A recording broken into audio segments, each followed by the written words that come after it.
العربية الشريفة التي تولت عرش المملكة المغربية منذ منتصف القرن السابع عشر الميلادي.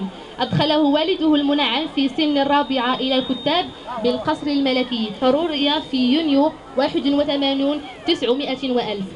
واصل الدراسات العليا في الحقوق بكلية العلوم القانونية والاقتصادية والاجتماعية بجامعة محمد الخامس بالرباط، حيث نال سنة 85 900 وألف الإجازة في موضوع الاتحاد العربي الإفريقي استراتيجية المملكة في مجال العلاقات الدولية. في سنة 87 900 وألف 88 900 وألف حصل على الشهادتين الأولى والثانية للدراسات العليا في العلوم السياسية والقانون العام بامتياز.